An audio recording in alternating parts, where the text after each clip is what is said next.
Boeing 62 firemen en route to unreliable.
I'd like to call the September 8th Planning Commission meeting to order. Could you join me for the Pledge of Allegiance, please?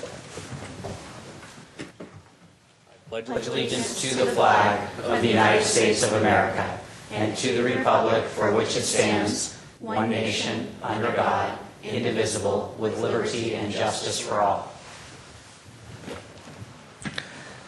Can I get a roll call, please?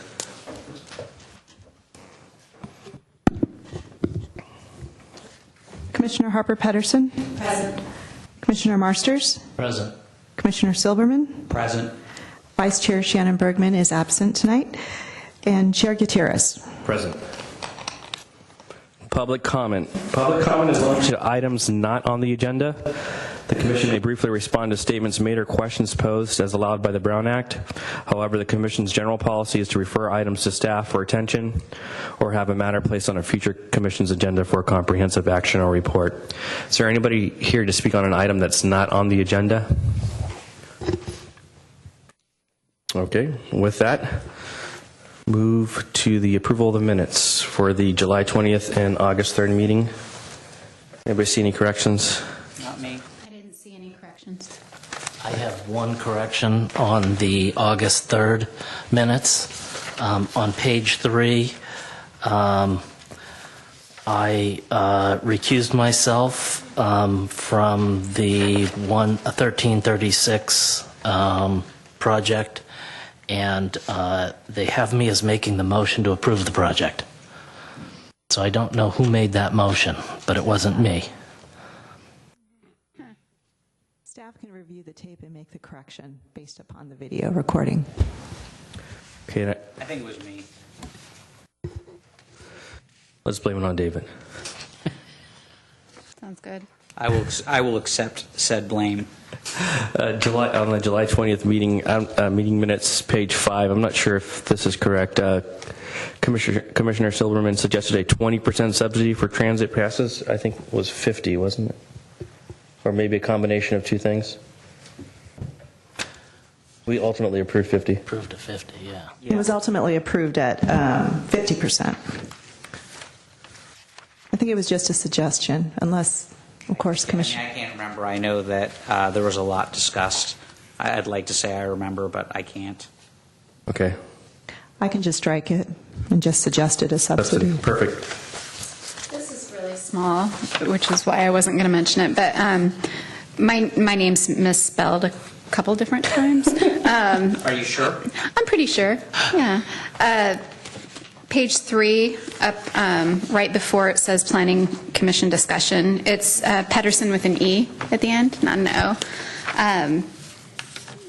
I think that's it. I kind of just gloss over those. With those changes, I move approval. Second. All in favor? Aye. Aye. All right, public hearing. The procedure for public hearing. Staff will present a report on the history, physical features, etc. on the application, followed with the staff's recommendations.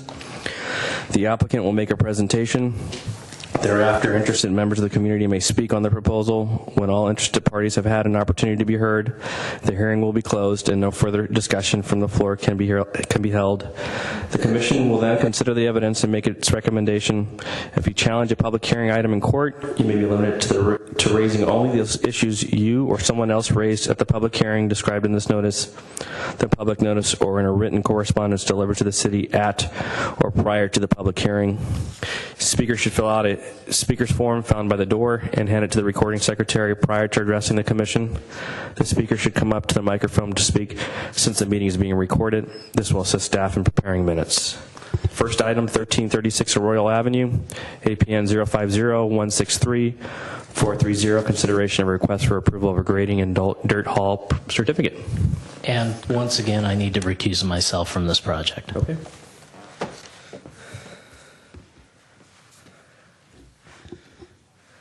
Hi there. Good evening. I'm Laura Russell with the Planning Division. The application before you tonight is a request for a grading and dirt haul certificate, which was continued from the August 3rd Planning Commission meeting. As you will recall, the project site is located at the corner of Arroyo Avenue and Elm Street. The city parking lot is located directly to the north. Downtown generally is to the east. This is an area that transitions to the adjacent single-family neighborhood. At the August 3rd Planning Commission meeting, the Commission approved a tentative parcel map for subdivision of the property, design review, a conditional use permit for the community assembly use, and a tree removal permit. This is the final entitlement needed for the project. The applicant will be grading to prepare the site for the development of the 2 new buildings and for the future development of the 3 new single-family homes. 645 cubic yards would be cut from the site, 450 cubic yards would be used for fill, so the export would be 195 cubic yards, which is approximately 20 truckloads. Trucks leaving the site would turn right on Elm, right onto Olive Street, and right onto El Camino. That whole route is included as an exhibit to your staff report, so the time on residential streets would be limited. Staff received 1 written comment related to the grading and dirt haul. That letter is attached to the staff report. The concern was related to the potential for a larger number of truck trips that may be required if the soil was not suitable to be used for fill. So staff has confirmed that a geotechnical report was submitted with the application materials, and it does recommend that the soil would be suitable for fill. So we would not anticipate any additional truck trips associated with the project. We did update that resident on that finding as well. We have not received any other comments related to the grading and dirt haul certificate, so staff would recommend approval of the grading and dirt haul as described in the staff report with the conditions in the certificate included with the staff report as well. I'd be happy to answer any questions that you may have. Does anybody? David? Why for the northbound trucks, do they not just turn right onto Holly and get on the highway rather than go up and down and back around? It is an excellent question. Thank you. We've been discussing it with our public works staff as well. There's been a strong interest, as you know, to divert the truck trips off of Holly, and the focus of that has really been on the other section and not really on this short section that goes from industrial onto 101. Because it's not residential. Correct. And in general, what they've advised is that all of the projects that are happening west of El Camino should not be traveling down Holly at all, because there may be a tendency to use Holly. They found that it may be best to go around, but we were discussing it again with them just today. And so it is something that we'll be continuing to discuss with them. In the case of this individual application, it's not a very large number of truck trips, and this is the route that the applicant proposed in their attempt to avoid Holly. And so we would advise that this one could go forward. If you would like our Public Works staff to take a look at that last segment, certainly that would be appropriate. If you think that it would be appropriate to allow them to just turn right onto Holly, we could leave that with our Public Works director's discretion. Okay, I think I can make the motion that would allow discretion, so that's what I would propose to do, unless, I mean, it would require 3 of 3 votes, so is anyone concerned about them getting on the highway at Holly? Not at that segment. Okay, thanks. Thank you. Is there anybody from the public that'd like to speak on this matter? I didn't have any speaker card for this particular item, so can I get a motion to close the public hearing? Second. All in favor? Aye. I would move that the Planning Commission approve the grading and dirt haul certificate for the project at 1336 Arroyo Avenue, APN 050-163-430. Based on the findings and for the reasons incorporated in the staff report and as conditioned in the grading and dirt haul certificate, with the modification that the Public Works Department have discretion to modify the northbound truck route to simply turn right onto Holly off of Industrial rather than the route that was proposed if the Public Works Department determines that it's in the best interest of the city. Second. All in favor? Aye. Okay, moving along. Next item, item B, 345 Shoreway Road, APN 046-081-310 and 046-081-750, consideration of architectural review approval of wall signs and a pole sign for Linkso. Hi. Planner. The item before you is architecture review permit for a relocated pole sign as well as new wall signs for Linkso at 345 Shoreway.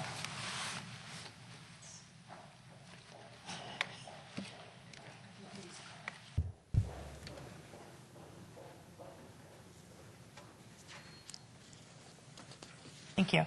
As indicated, the subject site is 345 Shoreway. The zoning administrator approved a minor use permit to allow Linkso to operate a landscape material supply company at this location.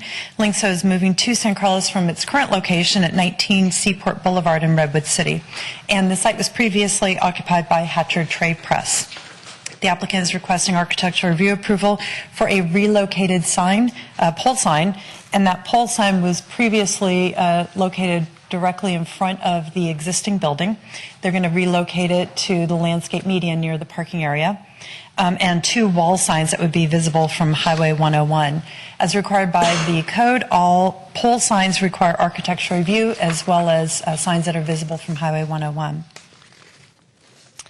The applicant is proposing to reuse the existing pole sign in a relocated location, and the sign is 39 feet tall with 96 square feet display face on each side. The display face is approximately 12 feet by 8 feet. The applicant also proposes 2 new wall signs, approximately 50 square feet in area each, and those would be on the building elevations that are perpendicular to Highway 101 to capture that freeway visibility. The findings listed in the staff report for the approval generally include general plan consistency. It's the design appropriate for the neighborhood, compatible design for the building, as well as consistent with the design guidelines. Staff feels that these findings can be met. As you noted from your site inspection, the building is most directly adjacent to the Shoreway recycling facility that also is a large building with large signage. So staff does recommend the approval for architecture review for signage for this business. And this is the formal motion, should you choose to approve. The architect for this project is here this evening, as well as the business owner, if you have any questions of them. And I'd be happy to try to answer any of your questions. I I only have one. Has there been any problem or complaints from the existing businesses sign? Any? From the former Hatcher Trade Press Right. signage? No, we have never received any complaints from that business signage. We did notice this item. We didn't receive any public comments. Thank you. I do have a question. The existing pole sign is 39 feet? All correct. Okay, because it just doesn't look like that from the freeway. So I was kind of curious. So I actually went and looked. It seems like it's smaller than the telephone poles, and those telephone poles usually are 35 feet. So I was just trying to figure out, has anybody been out and actually met, are you going to reuse that pole? Yeah, I'll have the project Sign. architect respond to that. So that it's going to be exactly the same height? Hi, I'm Dawn Jedkins with DES Architects. We took the height from we didn't actually measure the sign in place, we took the height from the as-built drawings that we had of the project. The sign is now gone. We had to demolish it in order to construct the project and site improvements, and so we were just planning to relocate it into a situation just across the driveway. So we took the height off the existing drawings that we had for the building as it was constructed as Hatcher Press. Okay. Is there a substantial grade differential? Maybe it's a grade differential that... No, it just didn't seem like it was 39 feet to me. So I actually went down and looked at the Lingso sign that's at Lingso right now, and I don't know if that one's 39 feet. Oh, I'm not sure about the existing site location. We were just mimicking the sign that was there. And the poles did have to be refurbished, so it is substantially a new sign. Once we took it down, we realized that it wasn't a viable sign to re-erect, so we're re-erecting it in kind, so it's basically a new sign. Okay, but the poles will be the same height as... Exactly, yeah, Okay, same height, yeah. thank you. Okay. Now, I assume that moving the sign to the parking lot is just to get better freeway orientation. Is that correct? So the way that Lingso needs to operate, the side of the building that the sign was on is where the trucks are going to come through, and there's a pay window. So the sign was right in a landscape median that was directly adjacent to the building. So we have 3 lanes of traffic exiting, and we're just moving to the other side of the driveway to be free of that movement. That makes sense. Thank you. Yeah. Any other questions?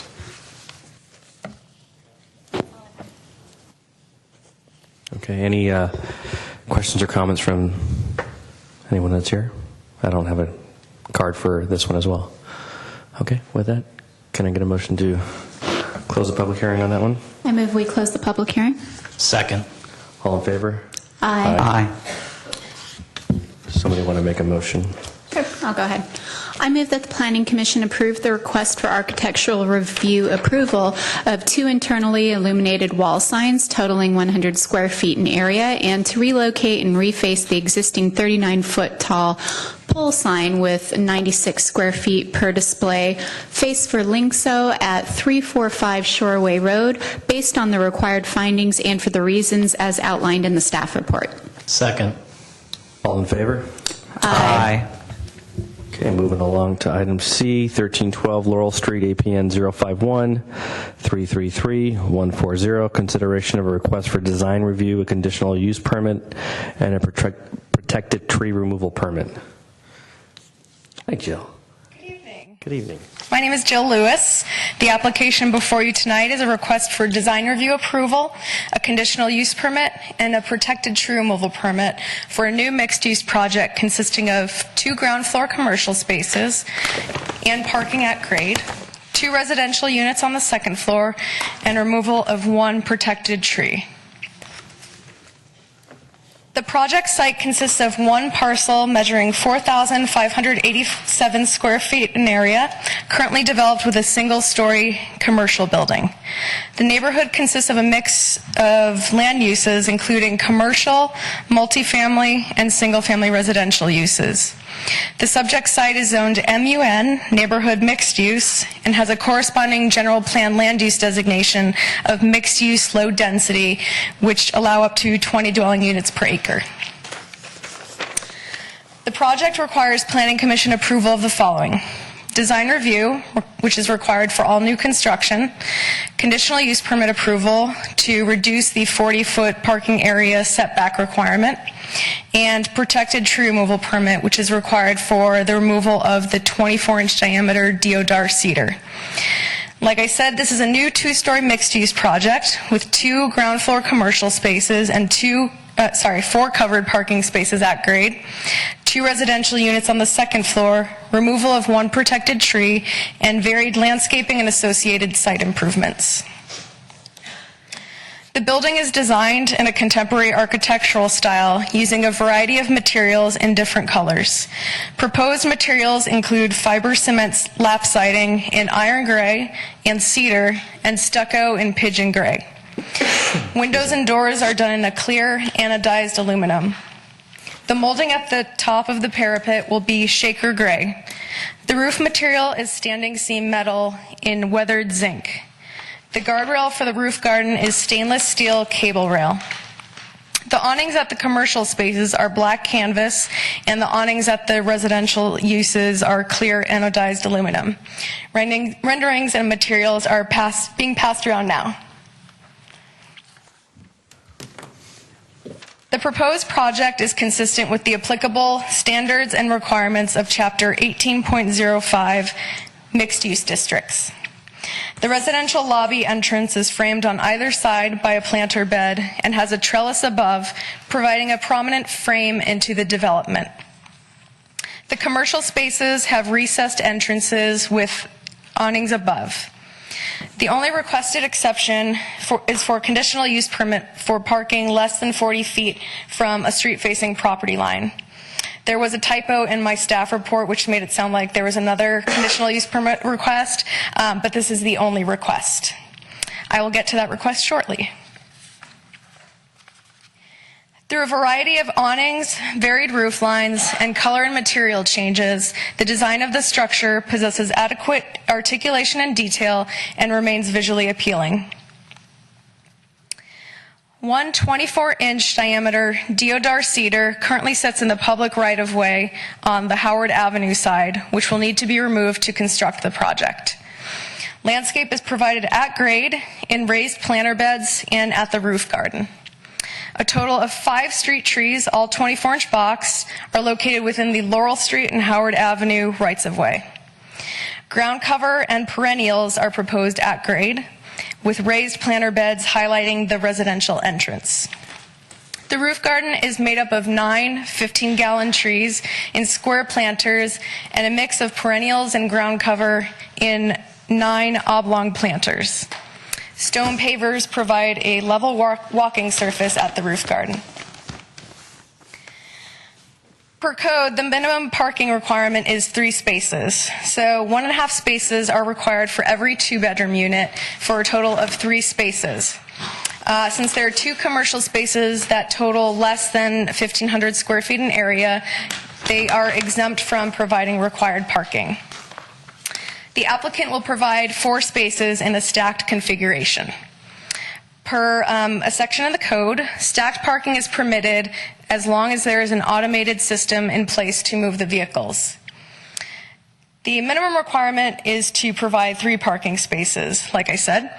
The Planning Commission may grant a reduction in the required 40-foot distance from the Laurel Street property line, provided that buildings are built close to the public sidewalk to the maximum extent feasible. The parking area is screened along the public right-of-way with a wall, hedge, trellis, or landscaping. And the site is small and constrained such that underground, partially submerged, or surface parking located more than 40 feet from the street frontage is not feasible. In addition, the stacking of vehicles allows projects to take advantage of vertical space where the lot size and/or configuration limits the use of horizontal space that could otherwise be used for commercial tenants.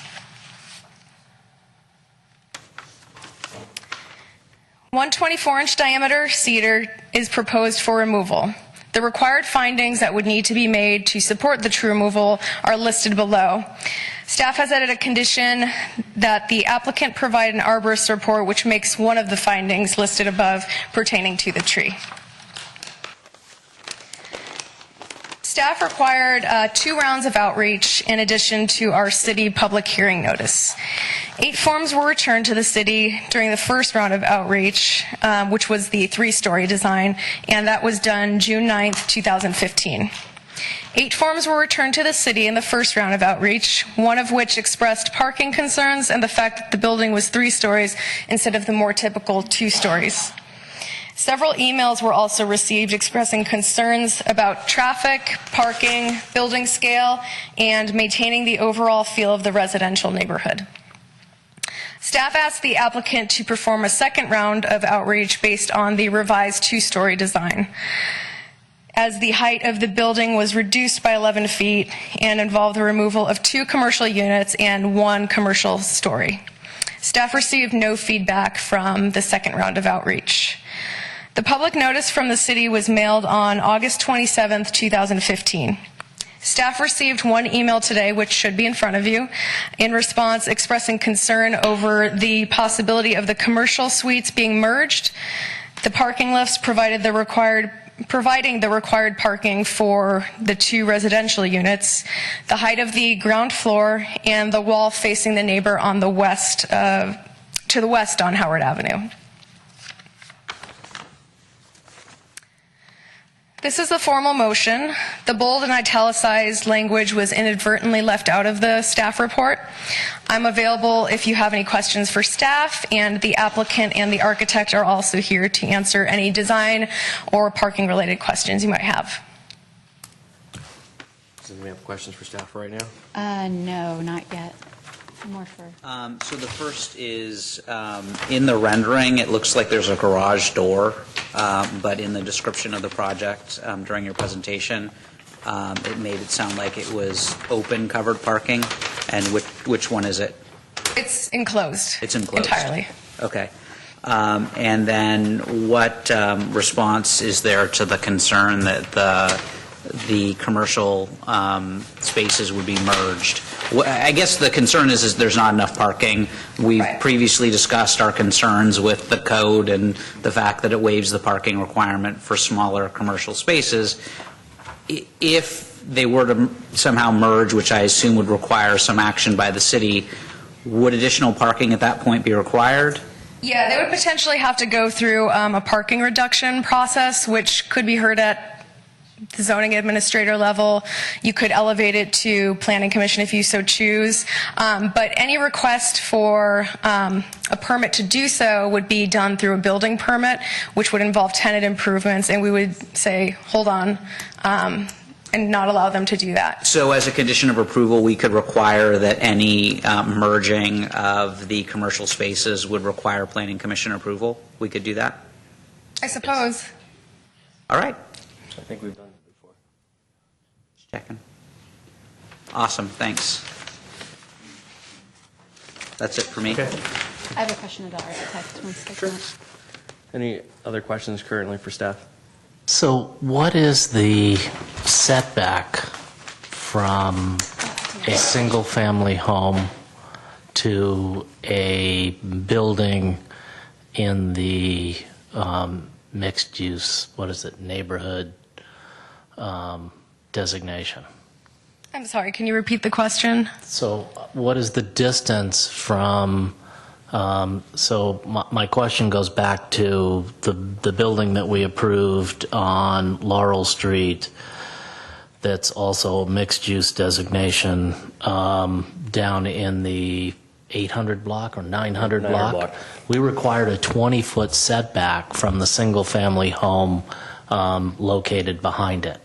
I don't see any setback from the property line here, and there's only 5 feet from the single-family home behind it.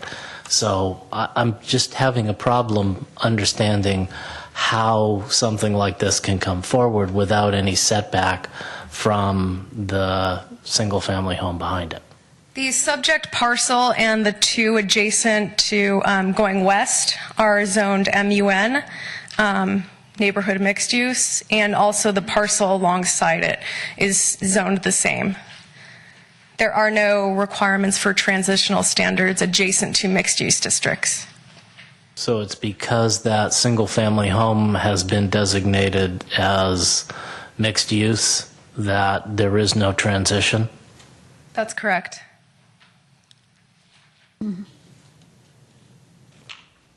Speaker form. Jill, I have a question, and it's okay or anybody who can answer. Where is the nearest public parking lot to this location? Do you guys know? This just seems so much further down Laurel. I'm trying to think of, other than street parking, where somebody would go for the commercial spaces. I believe our southernmost public parking lot is actually Clark. Clark is the one off of Bianchini's, yeah. Okay. You know, That's I know 5 many of blocks. us, right, I was going to 5 say, I know 81 many of blocks. us have brought up at one time or another the challenge with parking when it comes to, or the parking exemption when it comes to commercial spaces. So I was wondering, this one though seems even harder for me because it seems so much further away from a public lot. But maybe I'm lazy and don't want to walk 5 blocks. No, it's So, okay. My other questions are for the architect. okay. Is the architect Joe. here?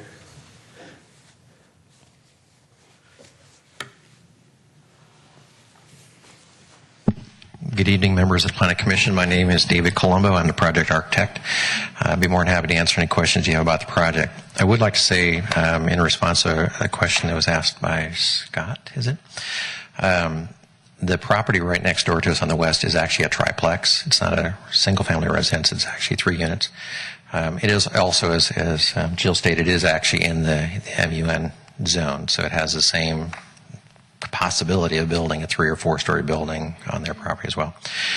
We worked with staff diligently from the first go around when we looked at, in fact, we met with staff initially to talk about the possibilities of the zoning, the heights, the setbacks, parking, et cetera. And our first generation created some responses from the neighbors. We listened and we pulled off an entire story off the building. Our parking is stacked. It is behind a garage door, so it isn't visible from the street, with a turning platter, if you will, so they can pull in, park, and when they leave, they actually turn on the turning platter and it points them so they're actually driving out onto the street, not backing out onto Laurel Street. So it's something unique, but it's not uncommon to see those types of devices used for the commercial buildings.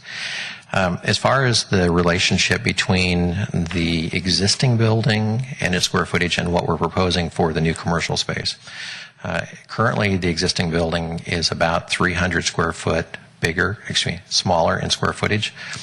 If we include the outdoor covered patio dining area as part of the restaurant, it's almost the same square footage of retail to commercial type space.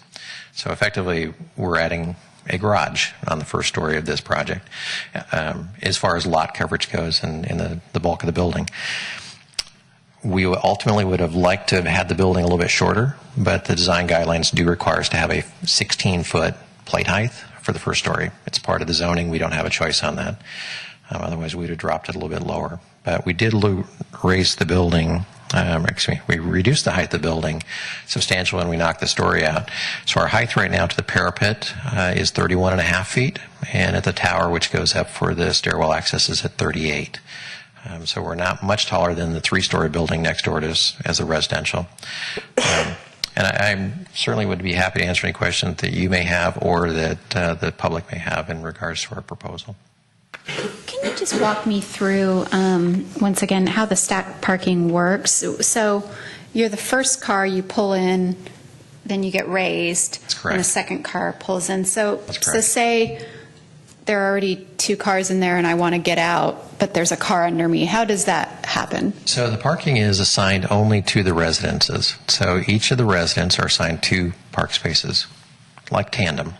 So it's between you and your partner or spouse Got it. who parks in the bottom and who gets to move their car if they need to, just like tandem parking in a residential garage situation. Yeah. Thank you. So if we decided to allow you to have a 12-foot first floor, is that something you'd be willing to do? Our ceilings inside right now are a little bit higher than that because we have to have mechanical chases and so forth, but the zoning code requires us to have a 16-foot plate, but we could certainly entertain that. Because that's what you said, is that the only reason it's 16 feet, which makes the building 4 feet taller, is because the city's requiring you to have That's correct. 16 feet. That's correct. So just something to entertain and for us to have that discussion at some point. The other question I have is, the building seems like it's pushed back away from the sidewalk. And one of the things I noticed in here, I'm trying to figure out where it was, but essentially it talked about the conditional use permit was allowed the 21 feet if less than 40 feet for the parking if the building was pushed as close as it could be to the sidewalk, the front of the building. And it looks to me like the building's been pushed as far away from the sidewalk as possible. And so I'm wondering if there's some way to shift the building 5 feet closer to the sidewalk to allow 5 feet worth of landscaping in the back. Right. Well, here's the scenario. We are required to drive out facing onto Laurel Street. And so what we're required to do is provide the distance of a car behind the back of sidewalk to the face of the garage door so that the pedestrians have a chance not to get hit, as versus a building that might be right up against the back of the sidewalk. So the distance from the face of the garage door to the back of sidewalk is at 20 feet, which is the required dimension for a car pulling out of the building. Certainly, if in that scenario, it would be possible to move the building forward if we weren't constrained by that dimension. However, there is a 15-foot building setback requirement for Laurel Street, period. So it doesn't give us the option to pull any more of the building farther forward than just at the garage being the only element that's actually set back.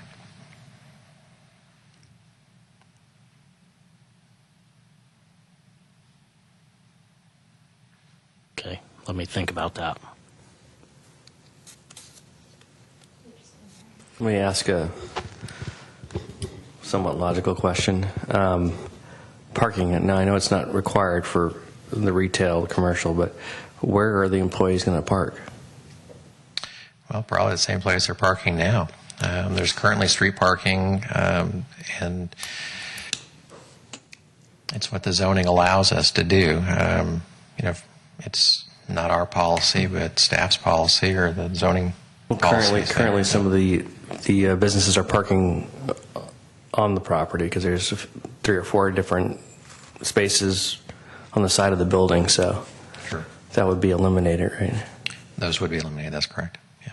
And it's short-term parking in front? Yeah, it is.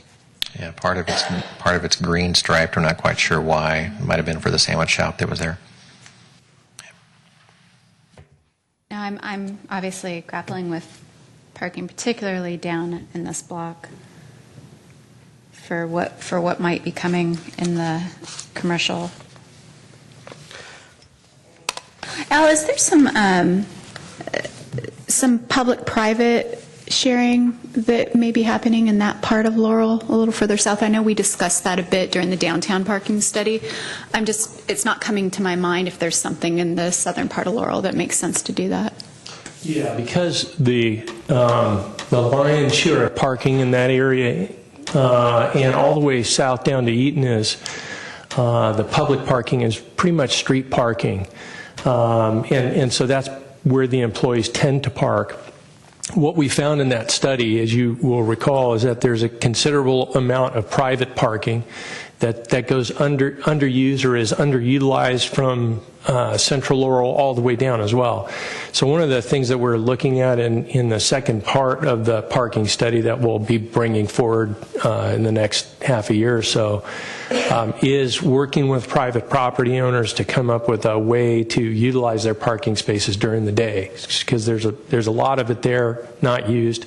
And we've talked to some of the property owners in the area who are interested in that as well.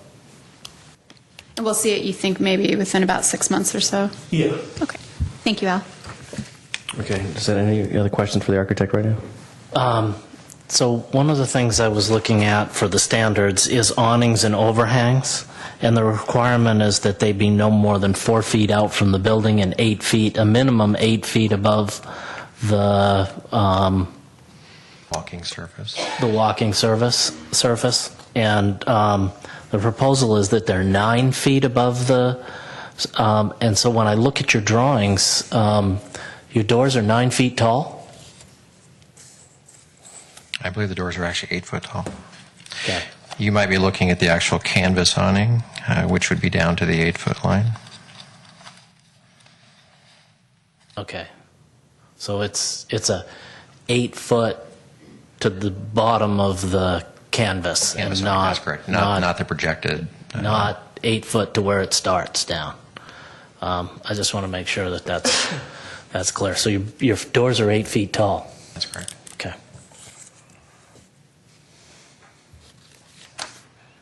I think that's it for right now. Thank you. So I've got one speaker card. I'm sure there's probably maybe another one floating around somewhere, but yeah. Thank you.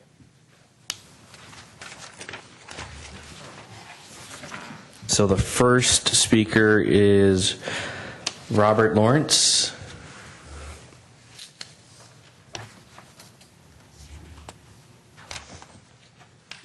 Good evening. I've never done this, so what's protocol? Just start talking. Do you want name and that kind of stuff? Sure, that'd be great. Robert Lawrence, San Carlos resident. I live sort of around the corner from this proposed development.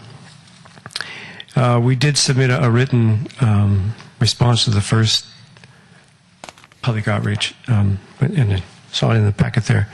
Our major concern as a resident nearby is parking. There is no public parking around there, as you've noted. Parking in that neighborhood is difficult at best. Daytime, weekends, there's almost no place on the street to park. If we have friends come over to visit us, there's no place in front of our house to park. That corner of Howard and Laurel is very congested, very narrow. It's almost one way on a busy day, and so many cars are parking there. The building itself, it's nice that they reduced the height from 3 stories to 2 stories. However, there's still all this upper building stuff, so the overall height of the building, I'm not sure, is lowered that much. I'm sure the residents behind there on the west side are going to be real happy looking out their front window at a building instead of what they can see now, which is trees and skies. I don't think this sort of a business is needed right there in San Carlos. I know you're trying to rehabilitate or revitalize South Laurel, but I don't think this is the proper sort of business to have there. I don't think the building would be very attractive. I think it would be a blight on the view shed. It's exempt from CEQA, which is a shame because I'm not sure that it's really in the public interest from what I've seen and heard. The exemptions from city code all have to do with parking, and again, there's no parking for the public. I'd imagine it's a cabinet shop, so I imagine there would be delivery trucks coming and going at what time of the day, I don't know, but that would be an additional concern. And taking out a tree for the sake of a building, a very mature tree, in this day and age, I don't think it's wise to be taking out trees. I realize they're going to replant trees, but this is an old established tree that should probably stay there. Thank you. Thank you. Next speaker is Aaron.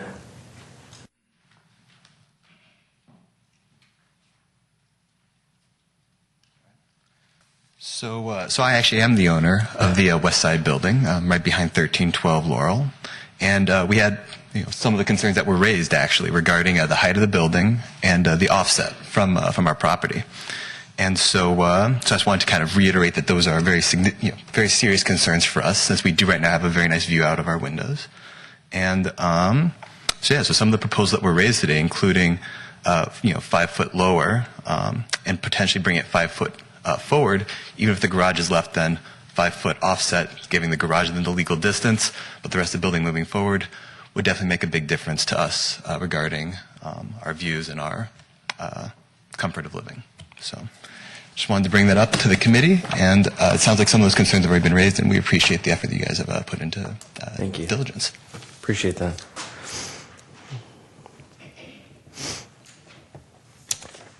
Okay, so, Okay. Is well, you know who's next. Right. That's me. Yes. Okay. I'll be brief.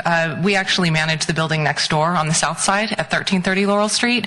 I don't have any new concerns to raise. I just want to show that we're here and that I would reiterate the same concern, primarily about parking and noise and traffic in the neighborhood. We do have 16 families living next door that we take care of. And it is challenging. We're there at the apartment all the time. It's hard to park as it is. I'm a little concerned about delivery trucks at 6 a.m. It obviously changes the neighborhood. I understand what San Carlos is trying to do in terms of design and revitalizing, and I like the design. I think it actually looks attractive. But I do feel like the parking thing needs to be addressed somehow. It is going to make the living situation worse for everyone in that neighborhood, period. So that's it. Thank you. Okay. Delivery trucks. Yeah.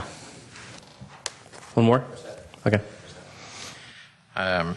So first off, the primary business owner is actually Brad McCarthy, who's had his business down at 633 Laurel Street for the last 8 years. He is a retail cabinet center, so there's no delivery trucks, there's no cabinet fabrication, it's basically retail only. So there's nobody showing up there at 6 a.m. to deliver things. It's retail only. And currently, the building that they're in at 633, there is no parking dedicated to that building or landscaping or setback, et cetera. But just so that you know that he's a business owner that's been in this community, and he's moving his business from where it's at down to this location. But that it is not an actual fabrication, even though it's called the Cabinet Center, it's just a retail cabinet store. I'm sorry, so there's two spaces. So is he going to be using both of them? No, the primary space is for him, the larger space. The smaller one, at one point we were talking with the person that has the sandwich shop that's currently there. Whether that works out or not, that's yet to be determined, but it would be a second retail space, but it's smaller in size. Okay. I had a lot of parking distance. I'm not quite sure if there's anything we can really do about that. It is. I think just based on what one of the speakers said, I guess now would be a good time to ask if we could even entertain lowering the first floor to therefore lower the building. Honestly, didn't occur to me as an option, and I don't know how that would affect what we've approved on Laurel prior to this, or if that's even something we can entertain. Yes, through the chair, the requirement is a minimum requirement. So any kind of deviation from that, the typical tool that we would use would be a variance. We don't see any way to make the findings for a variance to reduce that, because it is a standard requirement in the in the zoning ordinance. Okay. And Mr. Chairman, if I could add a little background to the reasoning behind the 16-foot ceiling height. Historically, if you look at mixed-use development projects up and down Silicon Valley, one of the problems that we noticed a number of years ago is that a lot of times in mixed-use developments, the residential and commercial would be built, and the commercial part on the lower floor would remain vacant for years sometimes. And so they sort of remained an afterthought. And so the planner started to look at, well, why is this? Why is it that these small commercial spaces are remaining vacant over the years, and they became sort of a blight over time? And so we kind of went back to the source and talked to the marketplace and talked to commercial real estate brokers and businesses. And what we determined is that the reason that these spaces were not leasing is because they were undesirable for the needs of particular types of commercial and retail spaces. These days, we call it Class A retail space. When you're trying to attract a sort of a higher end or a top line retail or other type of business, they're looking for a higher ceiling height.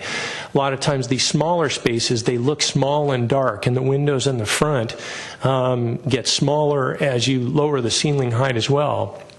And the spaces on the interior seem much larger. Even if the square footage is low, they seem a lot larger when you have a taller ceiling height. So what the retailers in the brokerage community were telling us is that 16 feet is about what you would need to make it much more attractive in the marketplace. And that's what the Class A retail is looking for in the marketplace. So one of the key concerns is that if you're to lower the height, it's sort of you're shooting yourself in the foot, because and we've seen this in our own community, and I can point to a building just down the street, 1001 Laurel Street, which had retail spaces and commercial spaces on the ground floor that still to this day are unleased. And part of the reason it took so long to lease up that space, and it could be that it's 100% now, but it's been a long time, is again that the darkness on the interior of these spaces and the low ceiling heights made them very undesirable. And it also allows for more flexibility in the types of businesses that will go in. So let's say the cabinet maker leaves town or decides not to use the building for that purpose. You'll have you're more apt to attract another quality business to the neighborhood if you have a good space. And so that's the reason that the code was designed in that way. What is the ceiling height for the commercial space in 1001 Laurel? I think it's 10 or 12 feet. Okay.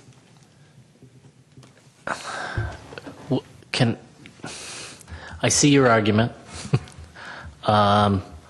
It seems to me that having a mix of different sized buildings and different height buildings would also be attractive. To have different types of businesses may not need the 16 foot.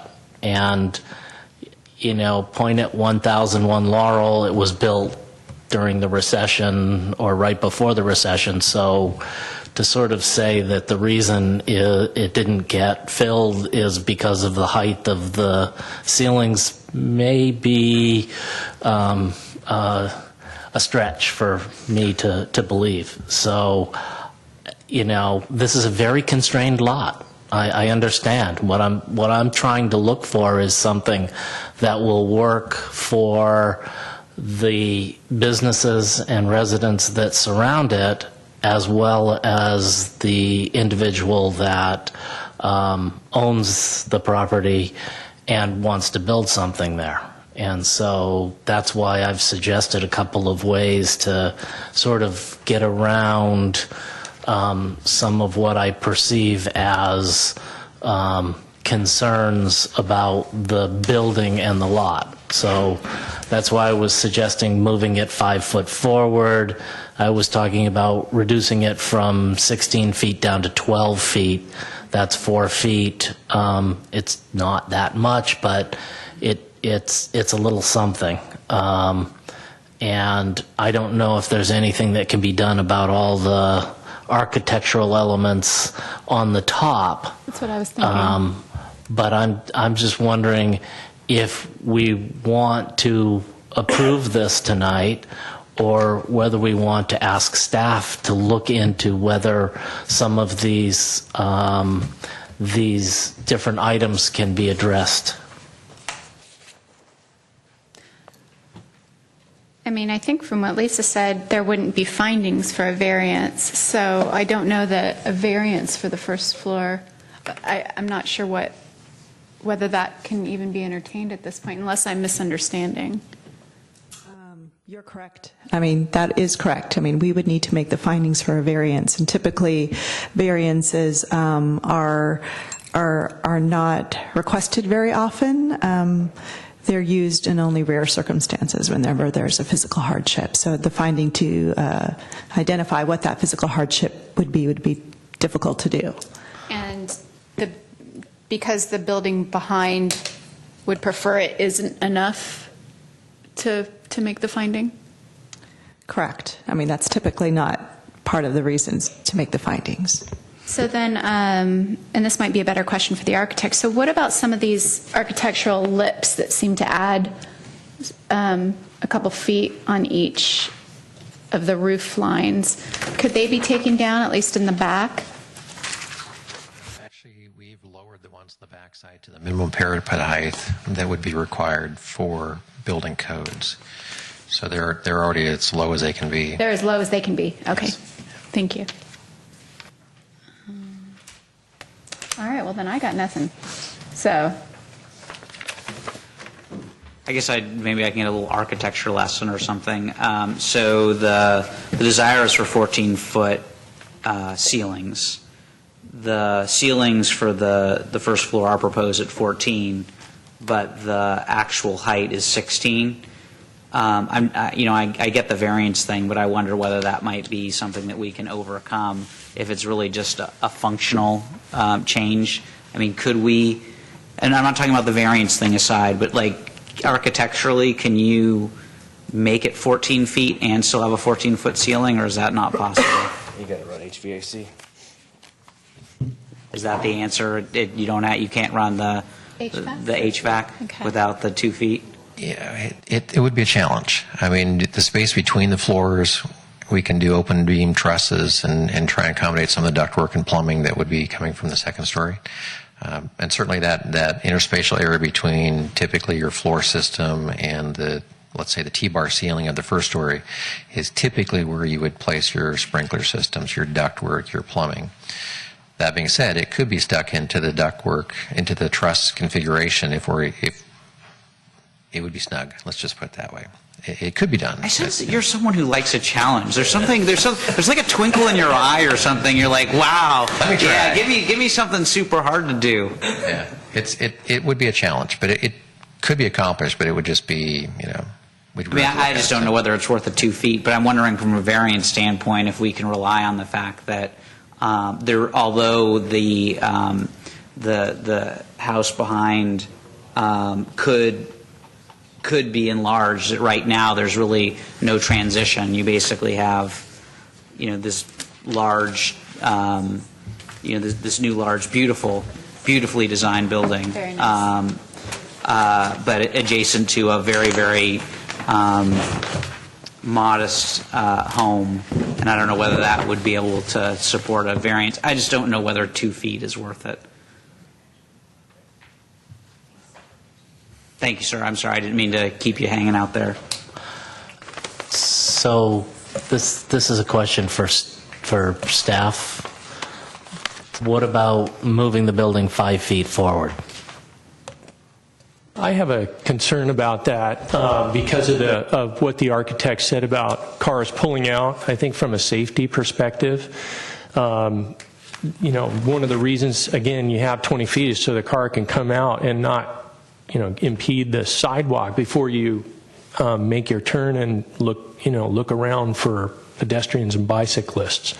So from a safety standpoint, that concerns me a great deal, and it would probably concern Public Works as well. The other question, I guess, is what's the key issue in providing more? Is it more landscaping at the rear of the building? That's the issue? One of the things that I like to see between buildings is landscaping. I mean, even shocking. Yeah, even when it was the one on Walnut, shifting the building to the middle so that we could have landscaping on both sides as a buffer between the buildings. You're going to put a almost 40-foot tall building right next to a single-family home, and there's less than 5 feet between that solid wall and the building. And so when you say you need 20 feet, I'm thinking I only need to pull my car out about 7, 8, 9 feet at most, and I can see in both directions from the front seat. I don't need to pull the car so that the rear bumper is all the way out of the garage in order to be able to see in both directions. So I understand that Public Works may have a standard of 20 feet, but if it were 15 feet and an average car is 17, 18 feet or less, you're going to be able to get most of the car out and be able to see anybody on the sidewalk relatively easy. Plus, you've got trees sitting there. So you're actually going to, there is landscaping there that you're going to have to deal with.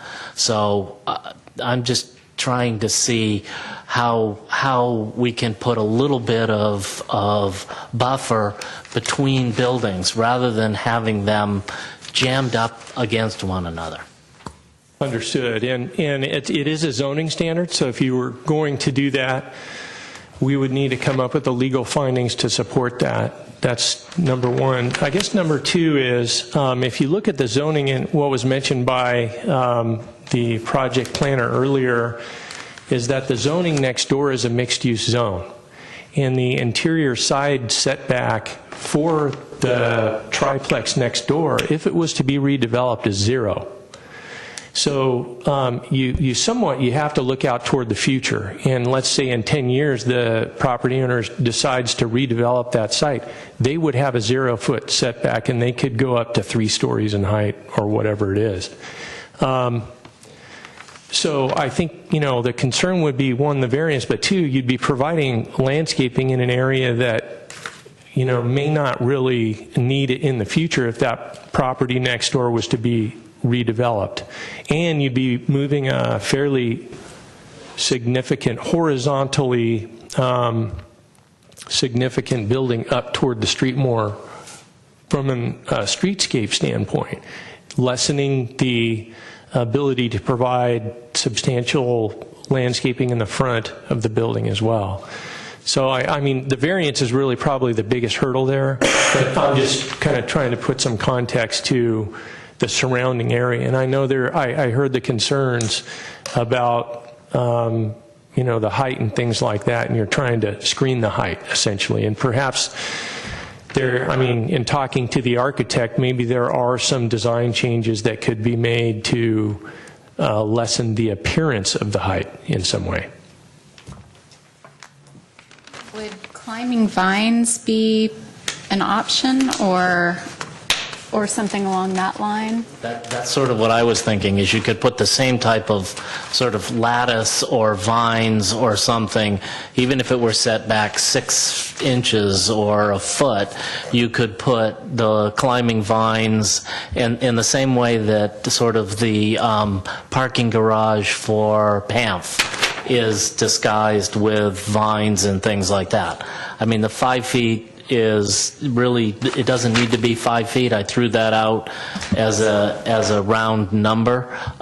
If it were 1 or 2 feet and there were vines that were attached to the back of the building and landscaped nicely, that might be an alternative also. And through the chair, I'm a big fan of horizontal landscaping. I think it's extremely effective in softening the appearance of big walls, and we see it all over the place these days.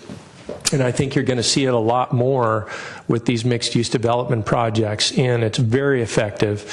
It seems like there may be some flexibility at the back of the building, perhaps to provide indentations that would provide enough area for some kind of vertical landscaping at the back of the building. And I would, for one, would like to hear from the architect on that.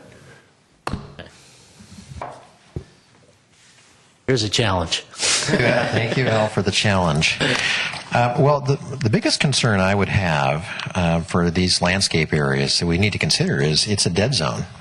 Either we're going to put a fence up to maintain our property line, or we're going to give that landscaping over to the adjacent property owner for maintenance and accessibility and so forth. So anything that's other than a typical side yard, where you might have 5 feet, where you can actually physically get in there to do maintenance and so forth, it's going to become either a trash collection type area, or it's going to be just to the benefit of the neighbor as part of their yard, and so forth. Green walls are a great element as long as you can get to them. There's a lot of examples around the community, and not so much this community, but in the Bay Area, where green walls have not been successful. They spend a lot of money building them, but if they're not watering them, they die. They become a brown eyesore. And so there's a maintenance issue. Now, that being said, the front of our building is sitting 16.5 feet off of the face of curb on Laurel. So a portion of our building could slide forward to that 15-foot setback. We're already at 6 inches off the back property line. That would give you 18 inches to 2 foot maybe. But I would offer that it's a maintenance issue, and that means that we have to have an agreement with the neighbor for accessibility to get in there and maintain those plants, and there's just a lot of cooperative effort that needs to be done just to maintain that little space for the future. The fortunate thing is we have the neighbor here. We do. This feels like an RDRC meeting, actually, more than anything else right now. But that's the challenge. Yes. It's Aaron, right? I want to observe that, it says 6 inches already, and we've got another 1.75 feet. That's a whole 2.25 feet. Not just almost 2.25. That's a lot of feet. It's very exciting. So yes, I think there's definitely a few more ways of where substantial height could be trimmed down. So for instance, the garden wall at the top, the minimum height for that could actually be maintained the exact same. If the garden was itself decreased in size, that wall scoots forward, and then that back wall decreases. You can also then, as you just said, you have the garage back 20 feet, but you have the rest of the building moved up 3 or 4 more feet. So I think there's several ways in which there can be additional space taken off the top, and then also taken off the front as well.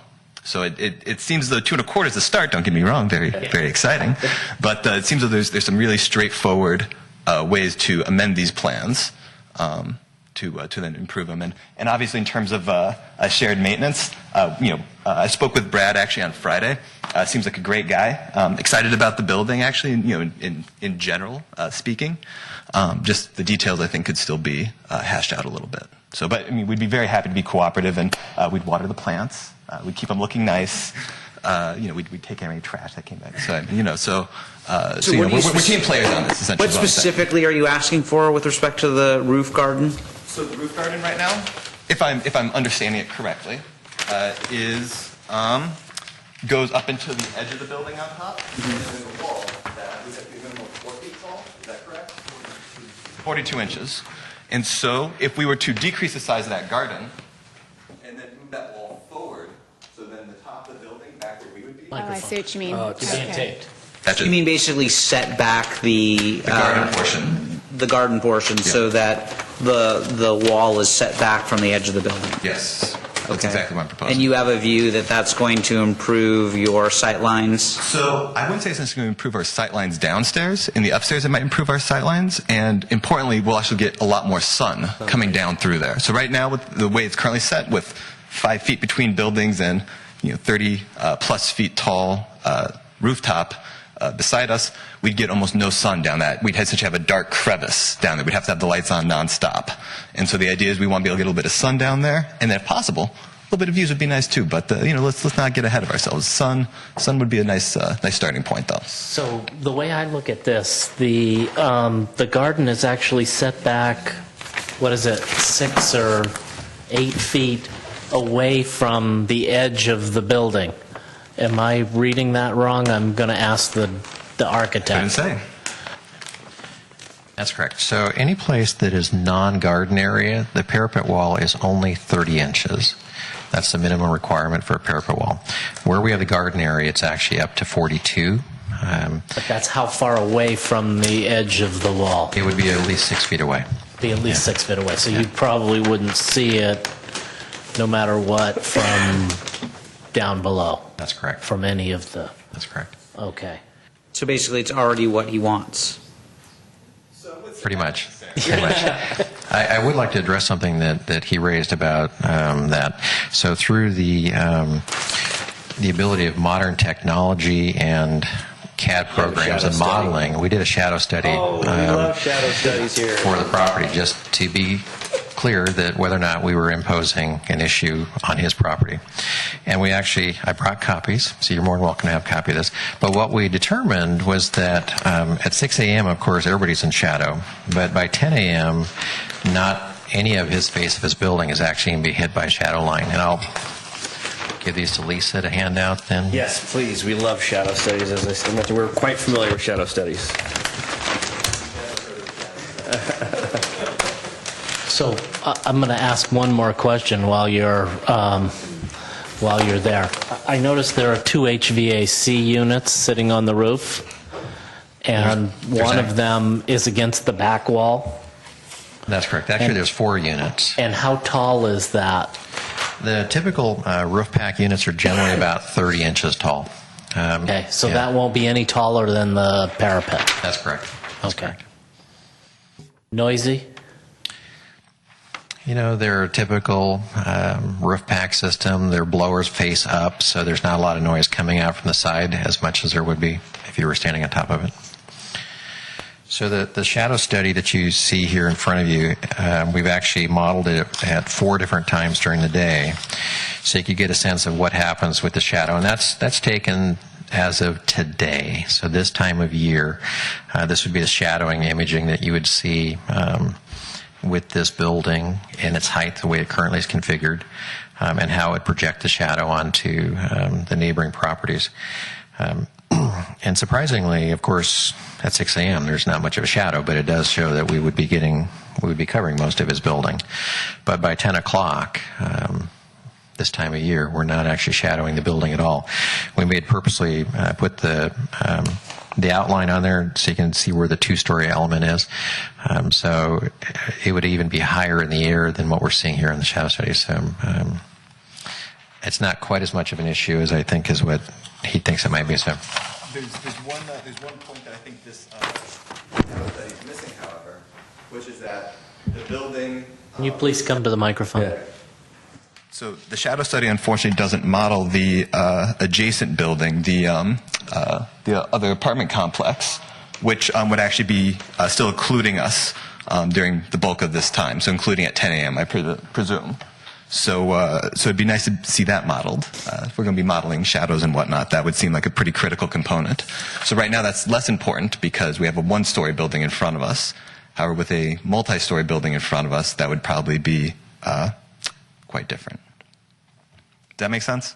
Not really, because... Well, that part wasn't as cogent as the first part. Well, no, it's just that we're basically looking at this building. Now, so you may have shadows caused by another building, but nothing that happens on this particular site is going to affect whether the other building gives you shadows, unless I'm... Well, yes and no. So right now, when the other building gives us shadows, we still get a ton of sun because it's not like the sun works only linearly. It bounces off things, right? Mm-hmm. So from across the street, we get lots of bounce from we get lots of bounce. We get lots of light on that side, even when we're being occluded by the apartment complex behind us. When this goes up, we won't have that bounce. So, so this is where the sun comes from, but the sun doesn't work just in straight directions. It illuminates a space, and so we would lose that here. So just to be clear that this is a nice shadow study, and I like shadow studies sound very cool, but I'm just letting you know that this is also kind of not complete. All right, so where do we go from here? Oh, and one more thing, actually. Looking at the garden top up here, it really looks like it comes up much closer than 6 feet off. Is that just... I must be totally misreading this. What's that? Which picture are you looking at? The shadow study. Oh, okay. So can you state your question again? So it really looks to me like the garden space goes all the way up to the wall. Am I just totally misreading that? Am I totally I mean, and I very well might be. I just want to. You are. I am? Okay. So this is the planters, and that's the tile Yep. appearance, so that's the back 6 feet. Yep. So I guess what I'm saying then is, why couldn't this whole wall be moved forward then? So okay, I understand that the planters are 6 feet forward, but it's the wall that I'm wondering, why can't it be moved 6 feet forward as well? The parapet wall that you see on the back of the building currently is only 30 inches high at that point. So why couldn't it be moved forward a few feet? So I understand It certainly could. It's a safety issue. Yeah. So keep it the same height, but just move it forward, and then that still allows a lot more to come down, obviously. So because you then have a better angle. So I'm trying, Al, I'm trying to remember what we did at the, for the Transit Village when they came back and wanted to put a rooftop garden. Didn't we require a wall of some sort, or wasn't there a requirement for a wall of some sort to be landscaped along the top? I think they did, yeah, a green wall. In my recollection, they did have a wall, a green fence or a green wall, the green being on both sides of that wall. Yeah. Yeah. Yeah. What's that accomplishing? That's 1-0. No, I'm just trying to figure out how to sort of Yeah, it would mess up that. deal with this blank wall on the back.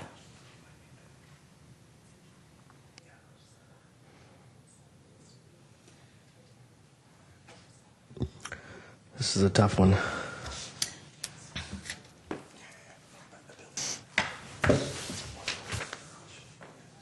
Commission members, if I may, just interject something. In the spirit of cooperation with our neighbor, he does have a 2-story element that only occurs at the back of the building. It actually is nowhere near the garden section. If you look at your shadow study, you'll actually see where we say 2-story element, and it's actually only at the very back of the building. There are 2 windows that are on that wall that face our building. I think we could probably figure out a way to get the parapet removed in that portion, which is basically just roofed up only. It doesn't have public access. So there would be a way to reduce down at least the parapet in that portion of the building. So let's say if you see where your 2 mechanical units are at behind the elevator shaft, from that point toward the corner until it wrapped to where the window's at, we could actually drop that portion of the parapet down to something less than 30 inches. So that would be the south corner of the building, basically. Effectively, yeah. It'd be about almost 50% across the westerly side, and then wrapping the corner till it hit the window. This is an RDRC meeting, it feels like. Yeah.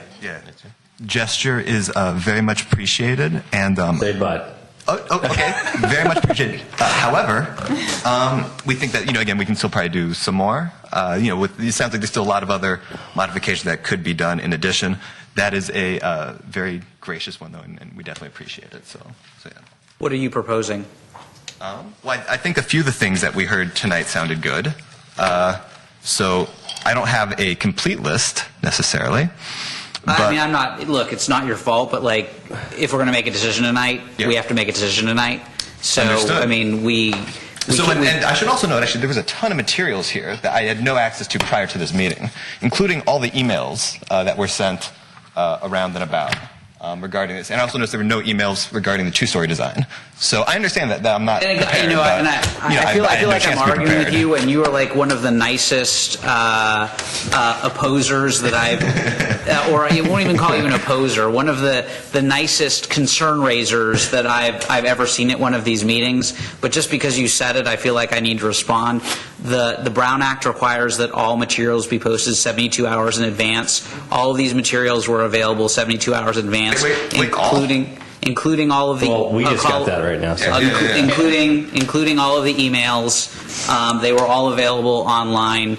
According to the report, there were no additional emails received after the reduction to 2 stories, with the exception of one that we received today, and that was on the days. And in speaking with neighbors, a lot of them never received the 2-story design. So the fact that there were no emails could just be because people didn't receive it. That's possible, but again, that I mean, being said, and I know a ton of people didn't see the first 3-story. I didn't see the first 3-story until a neighbor came and told me. The notices go out by mail. The first set of notices went out by mail, and people received it. It's certainly possible, but anyway. Anyways, so there's definitely been evidence that's been brought to light, to me at least, tonight. And so it seems as though there's a few things that could definitely be done, including offsetting the building forward a couple more feet in front of the garage. That gives us a few feet in back, except for the garage portion.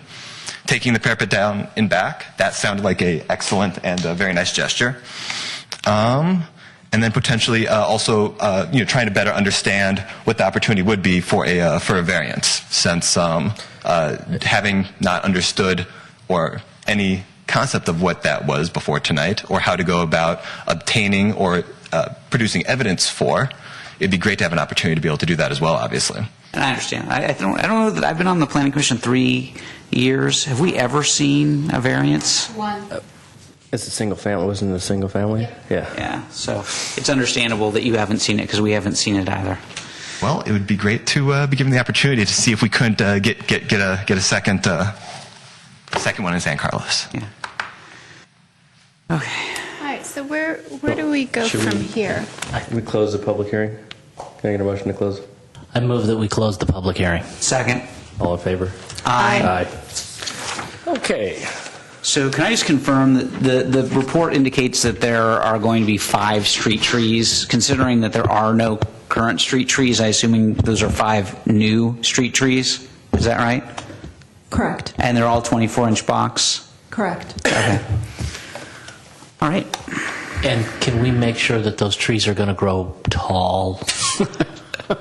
And that we're not going to put trees that are going to grow a 24-inch box and are going to end up 6 feet tall? Because we've seen those. So we want trees. You do this to me.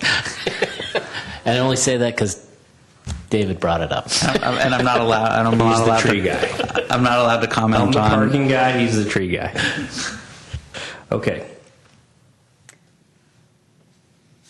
Okay, so with everything else we've heard then, where are we with what adjustments we could make or add to our motion, or do we want to postpone and entertain a variance? I don't know. It sounds like we're not going to have the nexus for variance, so That's what it sounds like to me too. I mean, can't talk anymore. We just closed a public hearing, but Even if there's not a variance, perhaps there's still opportunity for other designs, Right. other modifications, I should say.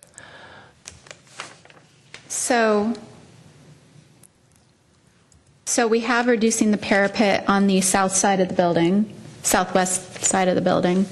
I have heard conversation about pushing this parapet closer to the actual garden, because while the garden is set forward, the parapet is flush in back. So if you guys would be interested in suggesting that, I guess we could do that in our approval, unless you don't think that's necessary, or unless that can't be done for some reason. I would think that would probably, from a design element, probably look a little weird. Would it? I don't know. I think that'll kind of look weird My anyway. personal feeling is I would rather see the building moved, 1.5 feet closer to the street, giving 2 feet in the back for landscaping.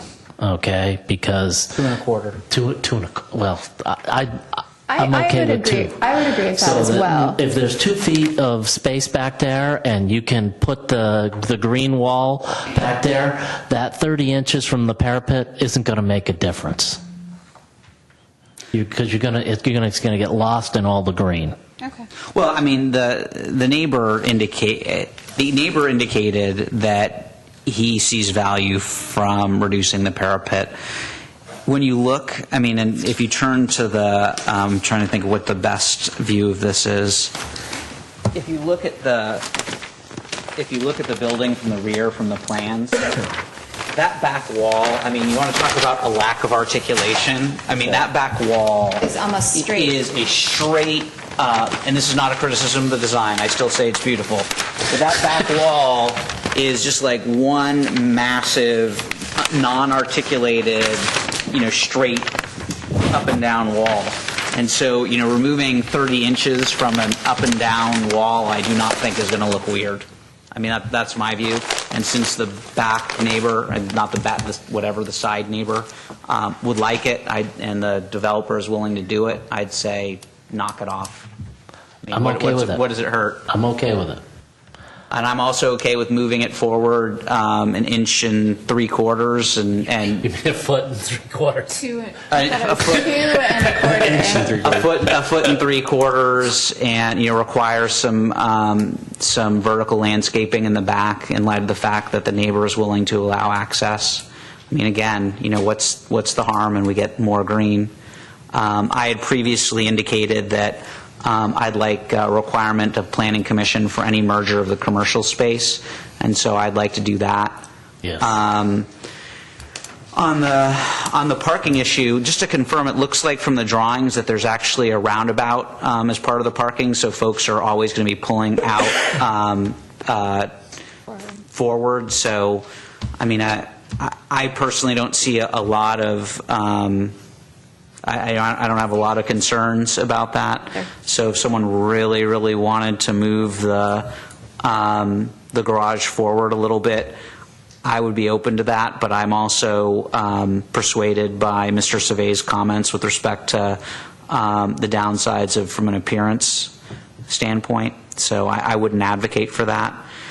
And then from a commercial parking standpoint, I don't know. I might give someone a little bit of a hemorrhage now, but can we require that the developer prohibit its employees from parking in the neighborhood and task city staff to come up with some sort of program of enforcement? Can I offer a suggestion here? This would be a perfect opportunity to use the transit-oriented development, the transit pass, or some way of there are bike places that are required as part of this. So, is there some way that we can sort of encourage alternative means of transportation to get to this for employees? Yeah, I think to the first point, it would be almost impossible for the city to police it. So I think other methods to encourage employees to use public transit are something that you could condition into this project, and things like offering free transit passes to the employees, something like that, or Samtrans or other transit passes. Those are the kinds of things that you can put, I think, into the conditional use permit. I would encourage you to do, because otherwise, I mean, I don't know how we would police. I'm sure employees. The community would be happy to help out. Yeah. I strongly suspect that you might be able to find some free labor to identify parking violations, but It would be virtually impossible, but Point I like made. that other idea. All right. Thanks, Al. So was that 5 things then? Back landscaping, remove or lower the parapet on the southwest side, push the building forward a bit. How have we come to a number? It's a foot and 3/4 that are available without a variance. It'll be 2 1/4 total, but there's a current 6-inch setback, so it would be if you prefer a 2 1/4, 2 foot and 1/4. I don't care if it's 2 feet or 2 1/4. 2 1/4. 2 1/4 feet. Got it. All right. And any merging of the commercial spaces has to come back before the Planning Commission? Yep, and then And then a the requirement of encouraging providing providing- transit passes for employees of the commercial spaces. Both commercial spaces. Got it. All right? Me writing this down does not mean I I'm can making do the motion. it. Dave's the master of this. I can do it. It's me checking off so that you can make the motion. Let me make that clear. So can I have a motion? Is it on the screen? It's not. I move that the Planning Commission grant approval of a request for a design review, a conditional use permit, and a protected tree removal permit to 1312 Laurel Street, APN 051-333-140, based on the findings and for the reasons incorporated in the staff report, and as conditioned in the conditional use permit and code compliance certificate with the following 5 modifications.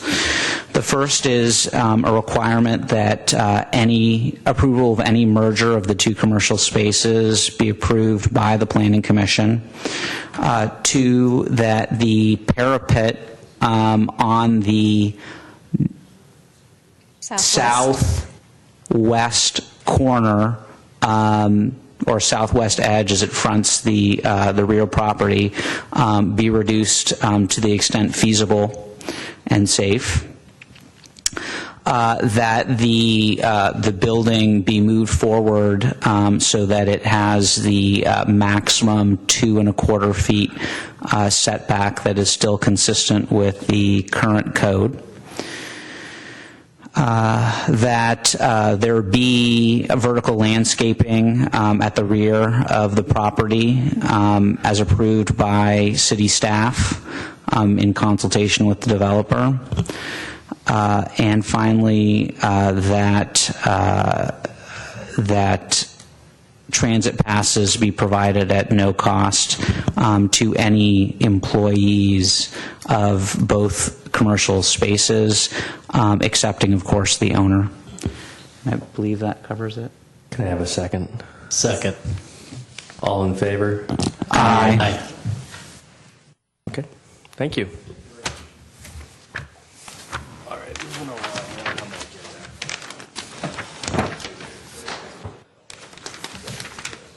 Sorry. All right. I shouldn't have lost it. Okay, moving along. Reports, correspondence, and general information report on recent city council actions. The city council has been on a recess, so we don't have any updates. No updates this evening. Planning Commission comments or reports? None for me. None for me. I have nothing. Correspondence? None other than what the commission has received for the agenda item tonight. Planning staff comments, reports, and updates of current projects? Yes, our next Planning Commission hearing will be on September 21st, and on the date of that hearing, we have confirmation that, I know this has been coming for a while, it's been on the agenda, off the agenda, but we do have confirmation that 545 Walnut will be presented on September 21st. We have an application for a zone change request from RS3 to RS6. This was for an annexation that was approved by the city in 2013. So before you can adjust it from RS3 to RS6, you have to wait 2 years. So the applicant has come forward to request that change. So we'll hear about that. And then I believe we have one wireless facility application to present. Great, thank you. Meeting adjourned.